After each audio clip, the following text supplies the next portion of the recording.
A millionaire's son was saved by a poor girl. But what happened next changed everything. Hello everyone, enjoy these relaxing moments while you watch. Mom, are you feeling any better? Mary, a 10-year-old girl with tangled hair and anxious eyes, timidly approached the bed, placing her small hand on her mother's forehead. The icy coldness sent a shiver down her spine. Mary, you're back. Victoria's voice was hoarse, so weak that Mary had to lean in close to hear her. I'm sorry, for not being able to take care of you. Don't say that, Mom. I picked some apples, and I'll make soup right now. You need to eat to get better. Mary forced a smile, hiding the fear that was welling up inside her. She knew her mother was getting weaker by the day, helpless as illness consumed the woman she loved most. As Mary prepared dinner in their cramped kitchen, a sudden knock at the door startled her. She hurried to open it, coming face to face with Gregory, the village moneylender, his wrinkled face hard and his gaze cold. Where's Victoria? I want to see her, Gregory demanded icily. My mom is sick and can't come out to see you, Mary replied, trying to keep her voice steady. Sick. She was healthy enough when she borrowed the money, but now she's ill. Tell her that if she doesn't pay up this week, I'm taking this house. Gregory shouted, pointing a finger in Mary's face. But we don't have any money, Mary tried to explain, her eyes brimming with tears. I don't care. If she can borrow, she can pay. If not, figure it out. I'm not running a charity. This is your warning, next time, I won't be so nice. Gregory turned on his heel and stormed off, leaving Mary frozen in the cold wind. That night's dinner was nothing more than watery apple soup and a bit of stale bread. Mary tried to feed her mother, spoonful by spoonful, but Victoria only shook her head, her eyes full of despair. Mary, you don't have to take care of me anymore. You're still young. You deserve a better life, Victoria whispered weakly. Don't say that, Mom. You're everything to me. I'll do whatever it takes to make you well again. Mary said firmly, though deep down, she knew hope was slipping further away. That night, Mary sat curled up beside her mother's bed, silently crying. She didn't know what tomorrow would bring, with threats from the moneylender and her mother's health deteriorating so rapidly. At dawn, Mary woke early, preparing to go into the forest to gather fruit. Before leaving, she stopped by the house of Mrs. Rose, their only neighbor who occasionally helped them. But when she arrived, Mary found the door shut tight. Mrs. Rose. Are you home? Mary knocked, but there was no answer. After a few moments, Mrs. Rose opened the door, her face irritated. Mary, why are you banging on my door so early? I'm sorry, but we're out of food. Could you lend me some flour? I'll gather fruit to repay you later, Mary pleaded. Flour? Do you think I'm rich? I have to feed my own children. Don't come here bothering me again. Mrs. Rose snapped before slamming the door shut. Mary stood silently, her small hands trembling. Shame and pain left her unable to speak. She turned and headed toward the forest, thinking to herself, I have to be strong. If I give up, what will happen to Mom? On her way, Mary heard the sound of children laughing. She looked through the bushes and saw Lucas, a 4-year-old boy, the son of Clara and Samuel, playing near the stream. A pang of envy struck her heart. The boy had a happy life she could only dream of. Lucas, be careful. Don't go too far. Clara called out from a distance. But Lucas seemed not to hear her, still happily jumping across rocks by the stream. Mary stopped, uneasiness growing as she glanced around. These days, venomous snakes often appeared near the stream. Yet, she didn't dare get closer, choosing instead to watch from afar. Clutching her woven basket tightly, Mary kept her eyes on Lucas. He was crouched, playing with small stones, oblivious to his surroundings. A chilling feeling swept over Mary, as if something terrible was about to happen. Then she saw it. A venomous snake, its shiny scales patterned with black and white, slithered slowly through the dried leaves toward Lucas. The gap between the snake and the boy had narrowed to just a few feet. Mary felt her heart stop. She knew that one bite from the snake's venom could kill Lucas in seconds. "Lucas! Don't move!" Mary screamed, her voice trembling with fear. Startled, Lucas froze and turned to look at Mary. But he still hadn't noticed the danger creeping closer. "There's a snake! Don't move!" Mary shouted again, her voice breaking with panic. Her cries caught Clara and Samuel's attention. They were standing not far away but couldn't see the snake from where they were. "Mary, what's going on?" Clara called out, alarmed. But Mary didn't answer. She had already dropped her basket and was running toward Lucas, ignoring the danger. The snake raised its head, its tongue flickering as it prepared to strike. Mary grabbed a nearby branch and struck it hard against the ground, trying to scare it off. "Lucas, run! Now!" Mary yelled, her hands shaking but her gaze resolute. Lucas stood rooted to the spot, his eyes wide with fear. By now, Clara and Samuel had reached the scene, but they too froze in shock at what they saw. The snake hissed menacingly, turning its head toward Mary, sensing the threat she posed. Mary knew she had little time. Summoning all her strength, she slammed the branch onto the ground in front of the snake. This time, the snake retreated slightly, but it didn't leave. "Lucas, run to your mother now!" Mary screamed again, her voice desperate. As if waking from a trance, Lucas turned and bolted toward Clara, who scooped him up in her arms. Samuel quickly stepped forward to shield both Lucas and Mary. But Mary didn't run. The snake still hadn't slithered away, and she knew that if she turned her back, it might strike at any moment. "Mary, run! Don't just stand there!" Clara shouted, her voice choking with fear. But Mary didn't respond. She stood her ground, gripping the branch tightly, her eyes fixed on the snake. An endless moment passed. Finally, the snake retreated, slithering slowly back into the forest. When it disappeared completely, Mary let her shoulders relax, collapsing to the ground, her breaths ragged and uneven. Clara rushed over, kneeling beside Mary, her hands trembling as she gripped the young girl's shoulders. "Are you hurt? Did it bite you?" "No. I'm okay," Mary replied, her voice still shaking. "I was just scared. Lucas might have been." "Mary, you were so brave. If it weren't for you, Clara choked on her words, tears streaming down her face as she hugged Mary tightly. Samuel approached as well, placing a hand on Mary's shoulder, his eyes filled with gratitude. "We owe you a life, Mary. Thank you." When they returned home, Clara and Samuel were still shaken. Lucas was safe, but the image of Mary risking her life to face the venomous snake kept replaying in their minds. "That girl, only 10 years old, yet so courageous," Samuel said, sitting down heavily in a chair. "Do you think we should do something to help her? Do you think I don't want to? But we barely know Mary's situation."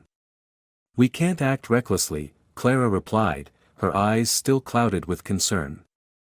"Maybe we should find out more about her," Samuel suggested. "From her appearance, it's clear her family is struggling." Mary arrived home as twilight descended. Victoria was still lying in bed, her cloudy eyes opening at the sound of the door. "Mary, you're back. How was your day?" she asked weakly. "Mom, today I saved a little boy," Mary said, trying to smile, her voice tinged with a bit of pride. "I scared off a venomous snake." "Oh my goodness, Mary. Are you hurt? You shouldn't risk yourself like that." Victoria exclaimed, trying to sit up but falling back down from exhaustion. "Don't worry, Mom. I'm fine. The important thing is that the boy is safe."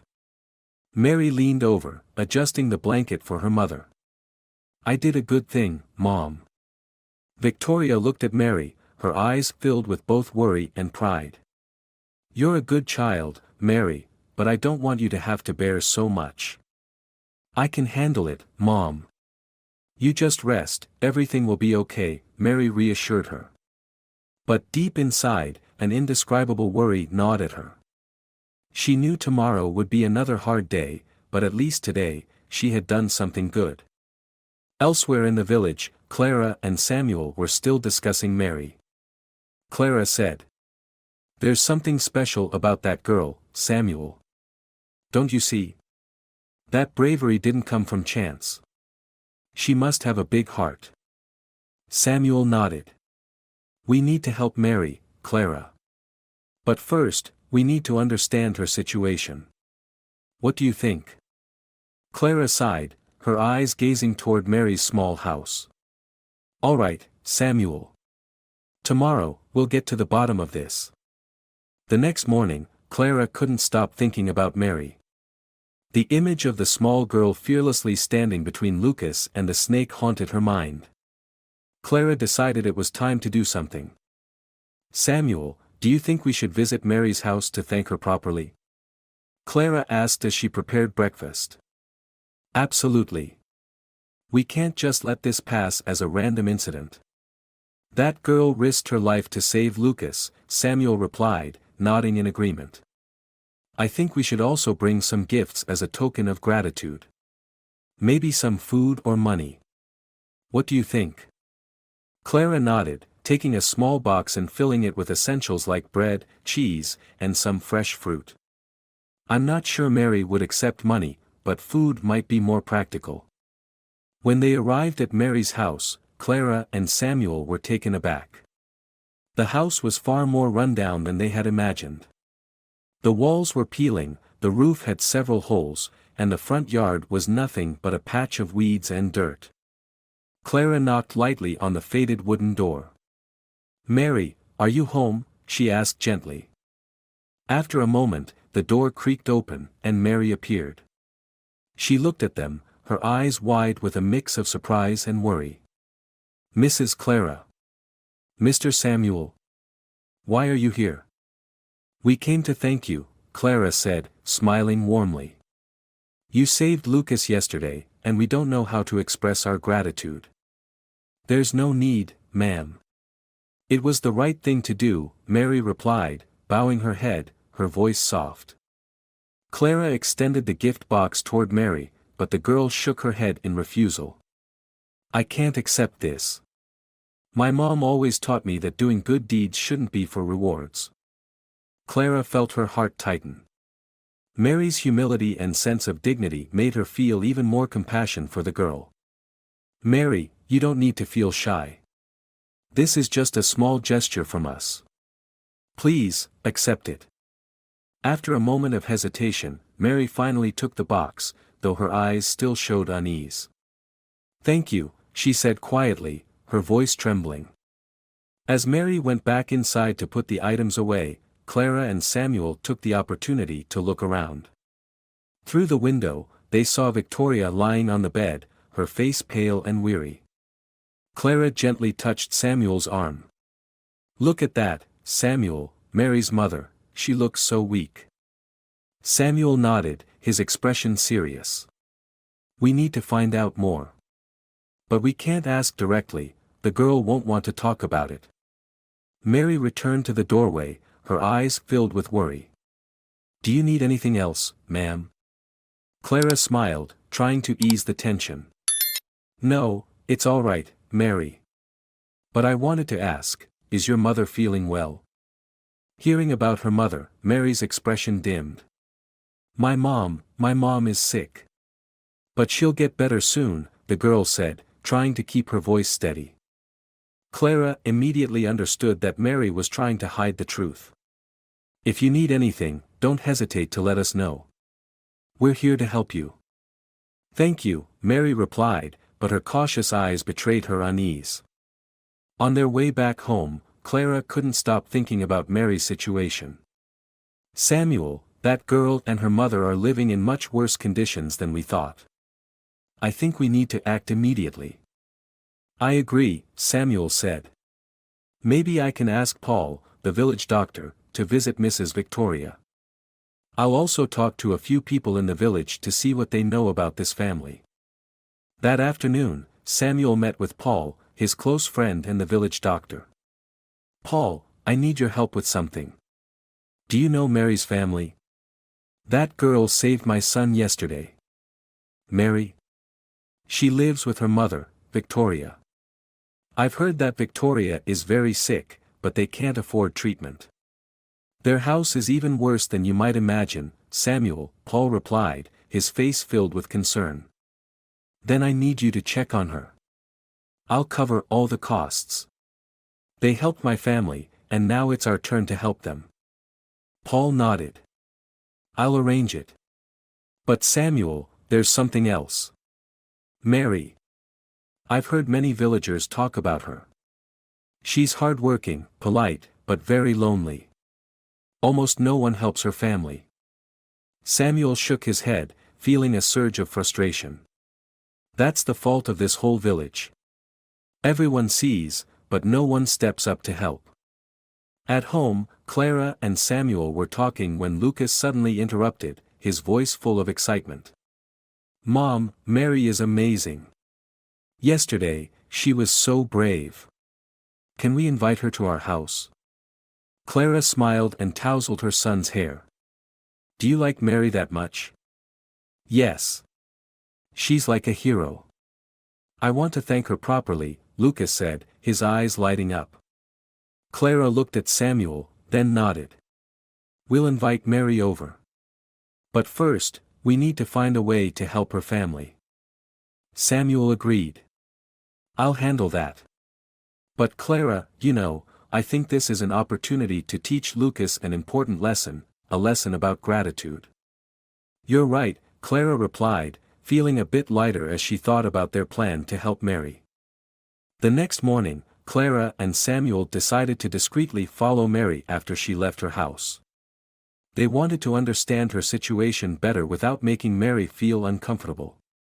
Are you sure this won't upset her? Samuel asked as they hid behind some bushes, watching Mary walk down the dirt road. We can't ask her directly, Samuel. She's too proud to share the truth.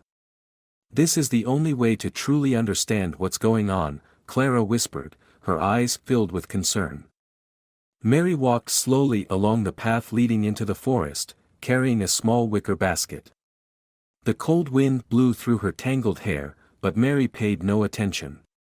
She looked tired, her slender shoulders appearing to carry the weight of the world.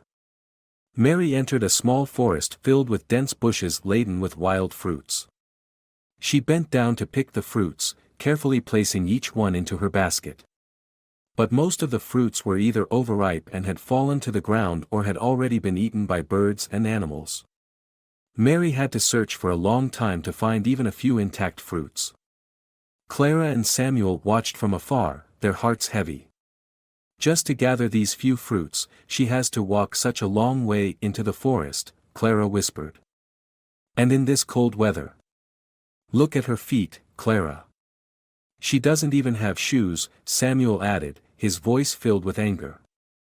No child should have to endure this.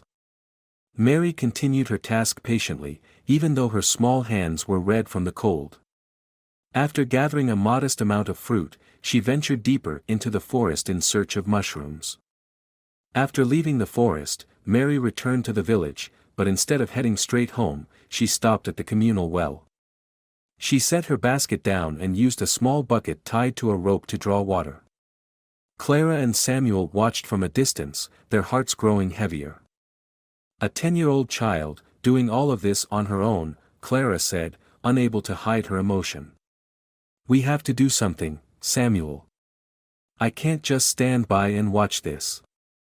I know, Clara. But we need to approach this carefully. She won't accept help if she feels it's out of pity, Samuel replied. When Mary finally managed to pull the bucket up, she carefully filled a small jug. But as she tried to carry the heavy jug back home, she stumbled and nearly fell. Samuel started to step out to help, but Clara held him back. "Wait, Samuel.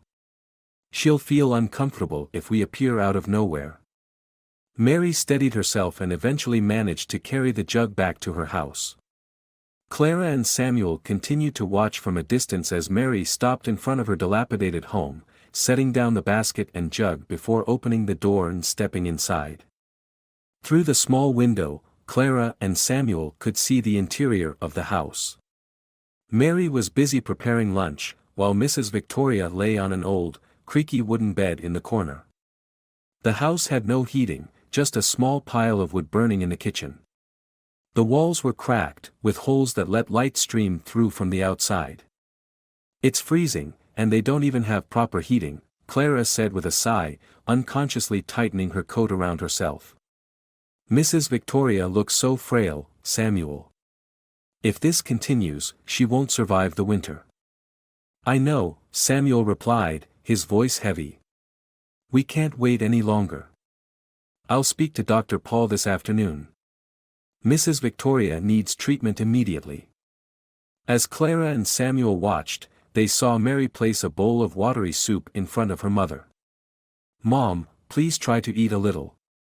I picked some apples today, and this soup will help warm you up," Mary said, trying to sound optimistic. But Victoria shook her head weakly. "I'm not hungry, Mary. You keep it for yourself. I'll be fine. You need to eat to get better." "I'm not hungry, I already ate some while I was cooking," Mary said firmly. She sat down beside the bed, picked up the spoon, and gently fed her mother. Clara, watching this scene, couldn't hold back her tears. "Mary is an incredible child, Samuel. But she can't bear all of this alone. I can't stand the thought of her breaking under the weight." "I know, Clara," Samuel replied. "We'll help, but we have to be very careful." When Mary stepped out of the house to take out the trash, Clara and Samuel decided to knock on the door. Victoria startled when she saw two strangers standing at her door. "Hello, I'm Samuel, and this is my wife, Clara. We're Lucas's parents. My son was saved by Mary a few days ago, and we've come to thank you," Samuel introduced himself, trying to keep his voice gentle. "Mary told me about it." "Thank you for your concern, but we don't need anything," Victoria said, her voice weak but full of dignity. "We can't just stand by and do nothing, ma'am," Clara responded, her expression sincere. "We want to help you and Mary." Victoria sighed, looking down at her frail hands. We're fine. Thank you for your kindness, but we don't want to be a burden." Clara wanted to say more, but Samuel lightly touched her hand, signaling that they shouldn't push too hard. "All right, but if you ever need anything, please let us know." On their way back, Clara couldn't stop thinking about Victoria and Mary. "Samuel, I don't understand. How can they have so much pride that they refuse help in a situation like this?" "Because it's the only dignity they have left, Clara. But we'll find a way to help them without hurting their pride," Samuel said, his expression resolute. The next morning, Clara and Samuel got to work on their plan to help Mary and Victoria. They didn't want to damage the mother and daughter's sense of dignity, so they decided to act subtly, starting by convincing Dr. Paul to visit Victoria. "Paul, we need your help again," Samuel said when he met the doctor at his small clinic. "Of course. I've already heard more from some people in the village. Victoria's condition is very serious, but she refuses to come in for treatment because she can't afford it. I'll go to their house today. We'll cover all the costs. Just do whatever is necessary," Clara said, her determination clear. Paul nodded. "Understood. But I have to be honest, if her condition is as severe as I think, we can't just treat her at home. I'll examine her first and then decide if she needs to be taken to the hospital."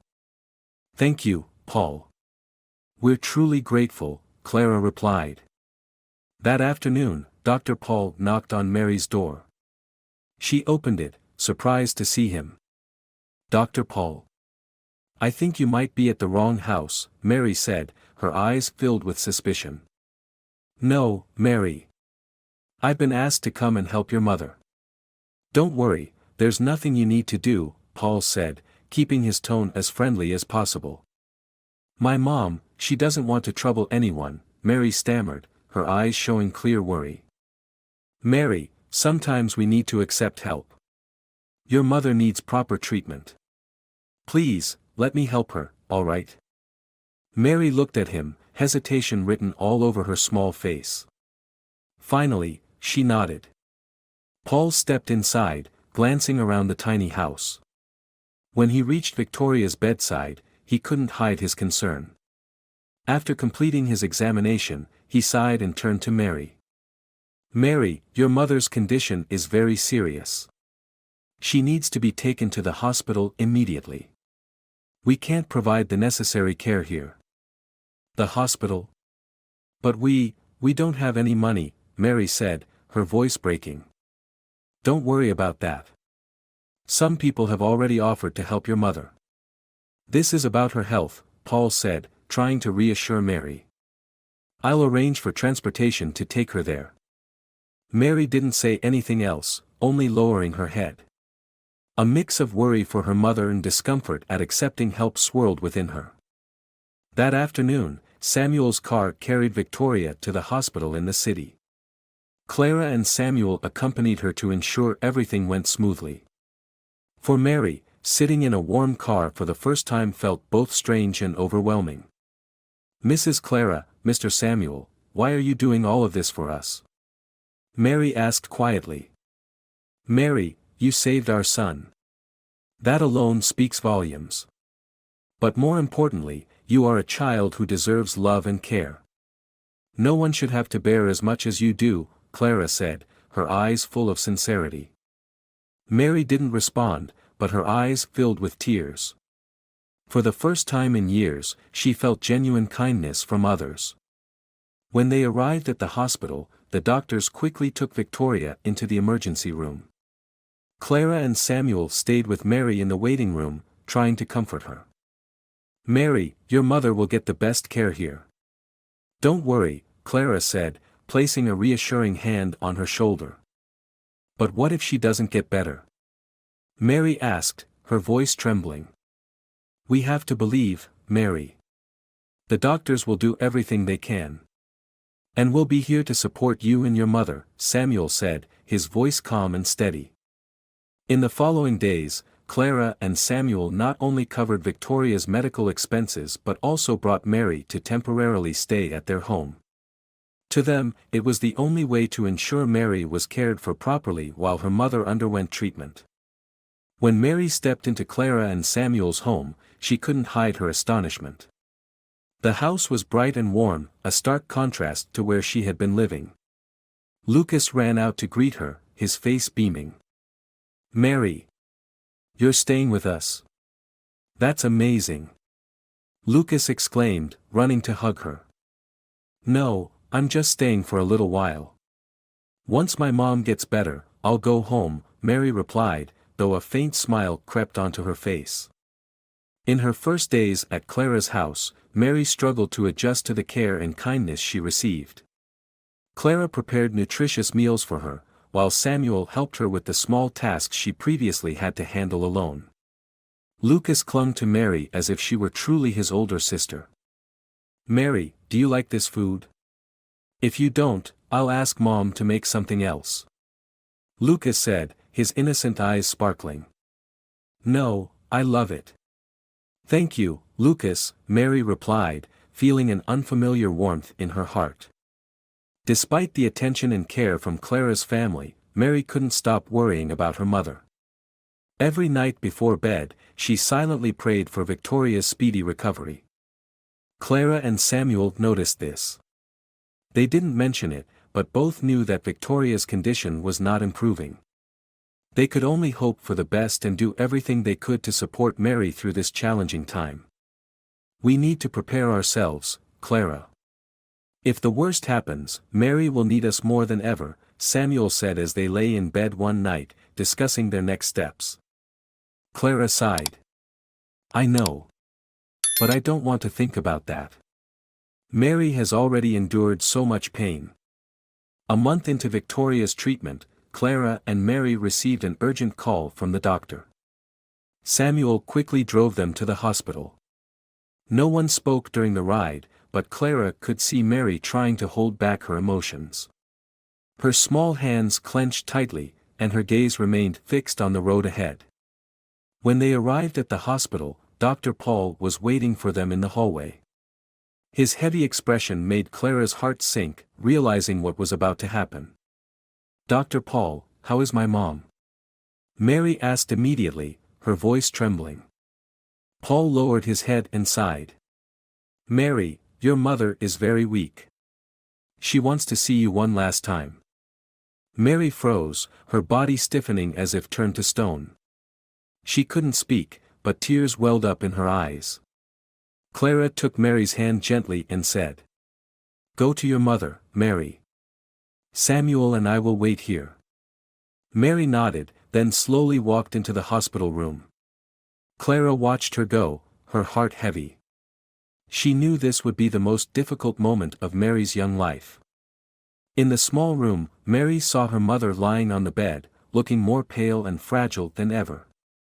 But when Victoria saw Mary enter, she managed a faint smile, though it was painfully weak. "Mary, my sweet girl," she whispered. "Mom, I'm here," Mary said, tears streaming down her face.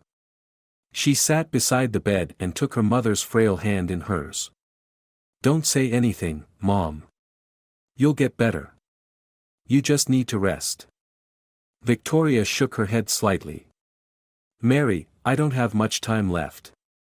I just want you to know. I'm so proud of you. You are my everything." "Don't say that. I can't live without you." Mary cried, her voice choked with grief. "You'll be fine, Mary. Clara and Samuel, they're good people. They will take care of you. Trust them, and live a good life, my dear," Victoria said, her voice growing weaker with each word. Mary didn't respond, only holding her mother's hand tightly. She felt the last bit of warmth leave her mother's hand as it gradually went limp. "Mom! Mom!" Mary screamed, but Victoria no longer responded. Clara and Samuel rushed in when they heard Mary's cries. They found her sitting motionless by the bed, tears streaming endlessly down her face. Clara knelt beside Mary and wrapped her arms around her. "Mary, I'm so sorry. I'm so sorry," Clara whispered, tears rolling down her own cheeks. Samuel stood behind them, placing a comforting hand on Mary's shoulder, trying to console her. But Mary didn't say anything, simply burying her head in Clara's embrace, sobbing uncontrollably. That afternoon, Clara and Samuel brought Mary back home. The small house felt emptier than ever. Mary didn't say a word, silently packing away her mother's belongings. Every item brought back memories she could never forget. When Mary picked up her mother's old shawl, she broke down in tears. Clara approached and gently held her. "Mary, you don't have to do this right now. Let us help you." "No, I want to do it. These are the last things my mom left for me," Mary said, her voice trembling but resolute. Clara didn't know what else to say, so she stayed by Mary's side, quietly helping her fold each item. Deep down, Clara felt heartbroken at Mary's strength, a resilience born from enduring too much loss. In the days that followed, Clara and Samuel tried everything to help Mary cope with her grief. But the girl remained withdrawn, speaking little and often sitting silently by the window, her eyes filled with sadness. "We need to do something, Clara," Samuel said one evening as they sat in the living room. "She can't go on like this. She needs a family, a safe place to heal." "I know, Samuel. But Mary is so independent, so strong-willed. I'm afraid she won't accept it if we suggest adopting her," Clara said, her voice full of worry. "Clara, Mary needs us. We'll take it slow, and when she's ready, we'll make sure she knows she's not alone," Samuel said, his expression resolute. One day, Lucas walked into Mary's room holding a small box in his hands. "Mary, look at this. I found it in your mom's room." Mary opened the box and found an old photo of her mother along with a small notebook. As she flipped through it, she discovered it was her mother Victoria's diary. On each page of the diary, Victoria wrote about her love for Mary, her efforts to ensure her daughter had a good life, and the hopes she had for Mary's future. Mary read each line, tears streaming down her face. But this time, it wasn't just pain, it was also comfort and the feeling of her mother's love giving her strength. Clara walked into the room and saw Mary reading the diary. She gently said, "Mary, you're not alone. Samuel and I will always be here, whenever you need us." Mary looked up, her eyes red and swollen. For the first time in days, she gave a faint smile. "Thank you, Clara. Thank you, Samuel. I'll try." Clara stepped closer and embraced Mary. "You don't have to do anything alone anymore, Mary. We'll get through everything together." Months after Mary's mother passed away, she gradually regained her composure thanks to the persistence and love of Clara, Samuel, and Lucas. However, she still hadn't fully opened her heart to her new family. "Mary, would you like to join us at the park today? Lucas is so excited," Clara suggested as she prepared breakfast. "No. I'd rather stay home," Mary replied softly, staring into her cup of tea as if avoiding Clara's gaze. Lucas, sitting nearby, couldn't hide his disappointment. "Mary, you're always staying home. Don't you like spending time with me?" Mary looked at Lucas, her eyes filled with sadness. "It's not that, Lucas. I'm not used to it yet." Samuel walked in and overheard the conversation. "Mary, we're not pressuring you. But you should know that Lucas always tells everyone you're his brave big sister. You saved his life, and to him, you're the most special person." Mary looked up at Samuel, her eyes glistening with tears. "I'm not sure if I deserve that." "Mary," Clara said gently, placing a hand on her shoulder. "You don't have to prove anything. You've already done so much for your mother, and now Samuel and I just want to help you have a new life, a family you can lean on." Mary remained silent, her eyes filled with conflict. She wasn't sure if she truly belonged here. But deep down, she could feel the sincerity and love from Clara and Samuel. That evening, after Mary had gone to bed, Clara and Samuel sat in the living room, discussing one of the most important decisions they would ever make. "Samuel, I think we should officially adopt Mary. She needs a stable family, and I don't want her to feel lost or worried anymore," Clara said, her voice firm with determination. "I agree. But Mary is very proud, and I think she might not accept it easily. We'll convince her slowly. Not with words, but with actions," Clara said with a soft smile. "She needs to feel like she truly belongs here." A few days later, Clara and Samuel decided to organize a small picnic to create a closer bond for the family. Clara packed a basket full of food, and Samuel drove the family to a large park with a lake and lush green fields. "Mary, do you like this empanada? I made it especially for you," Clara said as the family gathered on the grass. "Thank you. It's delicious," Mary replied, smiling faintly. For the first time, she felt at ease after a long period of tension. Lucas ran over and grabbed Mary's hand. "Mary, come play with me. Let's kick the ball around." Mary hesitated, but when she saw Lucas's eager eyes, she couldn't refuse. "Okay. But I'm not very good, so don't laugh at me." "You're not good? I don't believe it. You saved me from a snake, kicking a ball is way easier." Lucas laughed, pulling Mary toward the field. Throughout the afternoon, Mary gradually opened up. Her laughter mingled with Lucas's shouts of joy, warming Clara and Samuel's hearts. As the sun set, Samuel suddenly called Mary over, his voice warm and calm.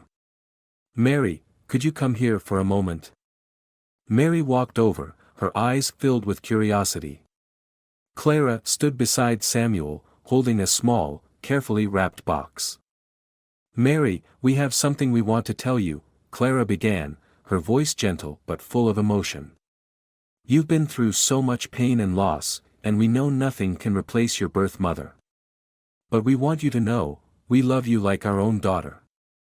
Mary stood still, speechless. Clara opened the box, revealing a small silver necklace engraved with the name Mary and a tiny inscription. Siempre familia, forever family. We want to adopt you as our daughter, Mary. But the decision is yours. If you're not ready, we'll wait. We just want you to know that you're never alone, Samuel said, his voice warm and sincere. Mary took the necklace, her small hands trembling. Tears rolled down her cheeks. Really? You truly want to adopt me? But I've caused so much trouble for you. No, Mary. You haven't troubled us at all. On the contrary, you've brought us joy, connection, and meaning. We want you to be a part of this family, if you're willing, Clara said, holding Mary's hand. Mary looked into Clara's eyes, then turned to Samuel. She could feel the sincerity and love in every word they said. Finally, she nodded, her voice choked with emotion. I agree. I want to be your daughter. Clara burst into tears and hugged Mary tightly. Thank you, Mary. You will never have to be alone again. Samuel smiled and placed a hand on Mary's shoulder. Welcome to the family, Mary. This is your home, forever.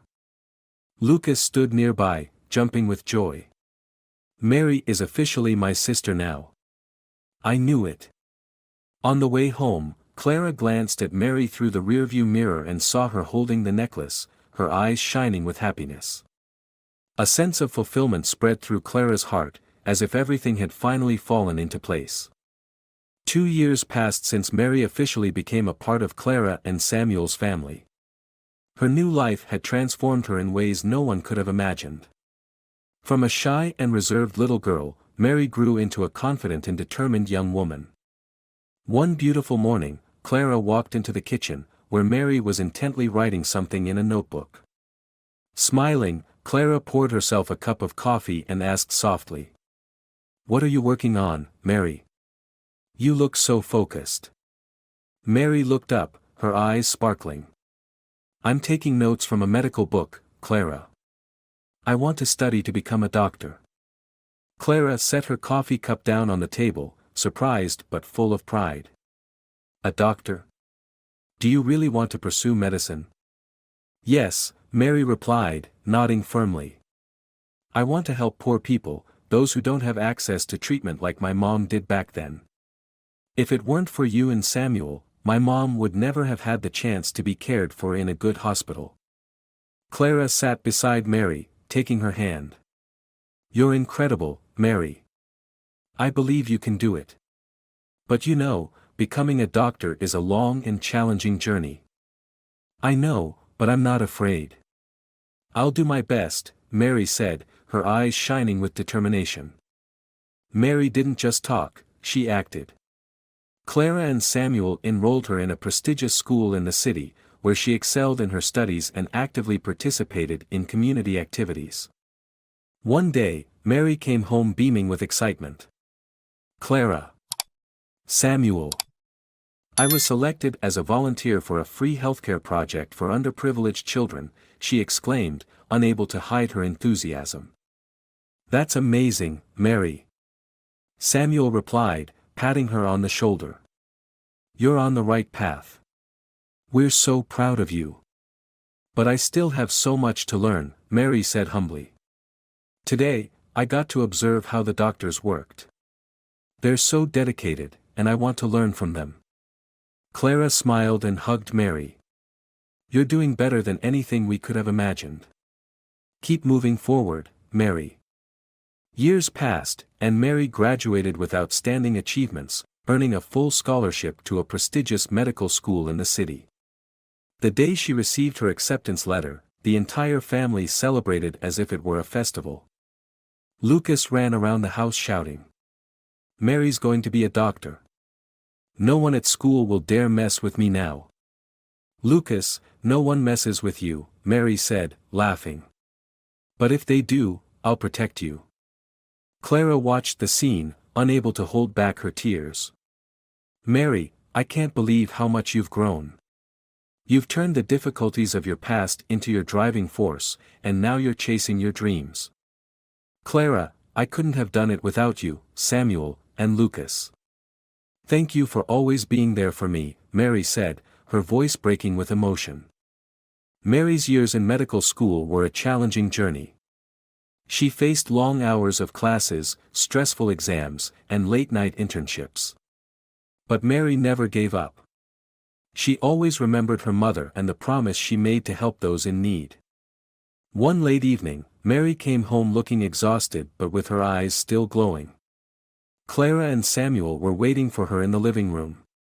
"Mary, are you okay? You look worn out today," Clara asked with concern. "I'm fine, Clara," Mary replied, sinking into the couch. "Today, I got to intern in the emergency room.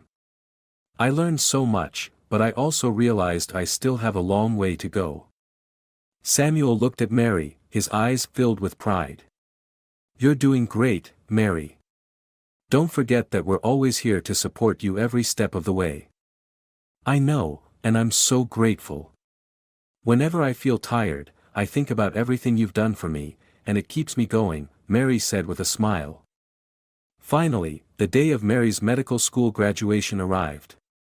She stood on stage, receiving her diploma with honors, as the audience erupted in applause. Clara and Samuel sat in the front row, unable to hide their pride as they watched the daughter they loved as their own. After the ceremony, the family gathered for a small celebration. Samuel raised a glass, his voice filled with emotion. "Mary, today isn't just the day you became a doctor. Today, we celebrate the journey you've been on, from a brave little girl to a strong and compassionate woman. We're so proud of you." Mary held a glass of juice, her eyes brimming with tears. "Thank you, Clara, Samuel, and Lucas. I couldn't have done this without my family. I love you all so much."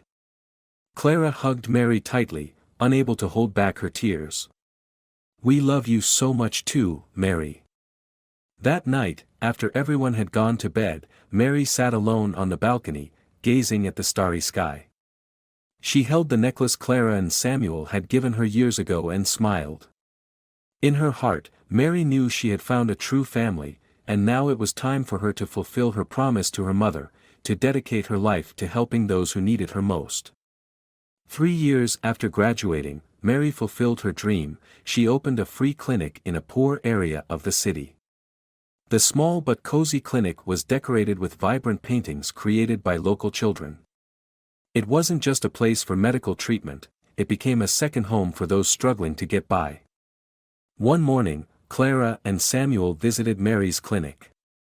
Lucas, now a teenager, wandered around, curiously inspecting the medical equipment. "Mary, do you really run this entire place? It looks like a mini hospital." Mary smiled and pulled Lucas closer. "Yes, but I don't do it alone. I have amazing colleagues and volunteers who help." Clara walked in, looking around the clinic with admiration.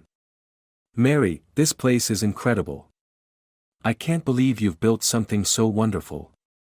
"Thank you, but it's not just my work.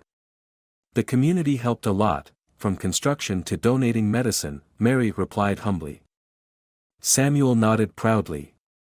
"But it's your kindness and dedication that brought everyone together. You're doing something most people wouldn't even dare to imagine." That day, Clara and Samuel watched Mary at work. A young mother named Elena arrived with her little boy, who had a high fever. Mary quickly examined him, prescribed medicine, and reassured Elena. "Elena, your son just has the flu. Here's the medicine, but the most important thing is to make sure he gets plenty of rest and stays hydrated. If anything seems unusual, bring him back right away," Mary said gently. "Thank you, Dr. Mary. I don't know what I would have done without you," Elena said, her eyes welling with tears. "I can't afford to take him to a big hospital. You've saved my family." Mary smiled, taking Elena's hand. "Don't thank me. This is my responsibility. We're here to help." From a corner of the room, Clara watched the scene unfold, her heart swelling with pride. She turned to Samuel and whispered, "Do you see this? She's grown into someone we could only dream of. Mary has turned her pain into strength." At the end of the workday, Mary invited her family to her home for dinner. Her house was small, warm, and modest, with many photos hanging on the walls. A large picture showed Clara, Samuel, and Lucas hugging Mary at the center. Lucas sat at the dining table, brimming with curiosity. "Mary, why didn't you open a big clinic in a hospital? I bet you'd be great at it." Mary smiled as she placed a dish on the table. "Lucas, there are many great doctors working in big hospitals. But here, in this small community, they need me more. There are so many people who can't afford to go to large hospitals. If I don't do this, who will?" Lucas nodded, beginning to understand. "You're amazing, Mary.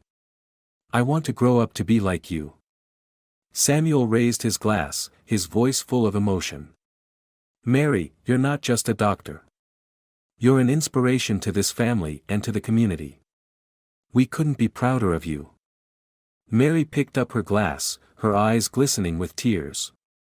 "I couldn't have done any of this without you. Thank you all for believing in me and loving me." The next day, a special event took place at the clinic. Mary organized a small celebration to thank the community for supporting her over the years. Locals of all ages, from children to elders, came to show their appreciation for their doctor.